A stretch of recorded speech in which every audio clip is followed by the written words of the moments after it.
प्रस्तुत है सूरदास का एक प्रमुख पद जो भरमर गीत से लिया गया है। अखियाँ हरिदर्शन की भूखी। जब उद्धव गोकुल आते हैं तब गोपियाँ उद्धव से कहती हैं, हे उद्धव, हमारी जो आंखें हैं वह हरिदर्शन श्री कृष्ण की दर्शन की भूखी हैं। कैसे रहती रूप रस राची ये बतियाँ सुनी रूखी। कृष्ण के रूप में अनुरक्त ये आंखें तुम्हारी ऐसी निरस बातें सुनकर कैसे रहेंगी।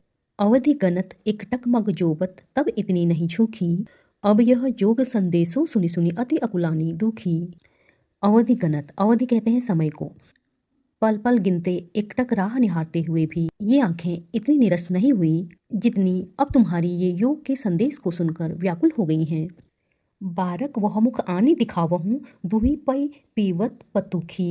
गोपियाँ आगे उद्धव से कहती हैं कि हमें श्री कृष्ण के उस मुख का एक बार दर्शन करा दो जिस मुख से वह पत्ते के दोने में दूध धोकर पिया करते थे। सूर सिकत हटि नाव चलावत ये सरिता हैं सुखी।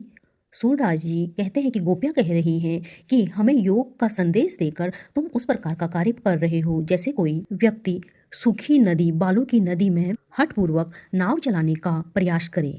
अर्थात हमारा हृदय कृष्ण के प्रेम में पूर्ण रूप से डूबा हुआ है। तुम्हारी जो योग की साधना है, योग की बातें हैं, हम पर कोई असर नहीं डालती, हम पर इनका कोई भी किसी भी तरह का प्रभाव नहीं पड़ता।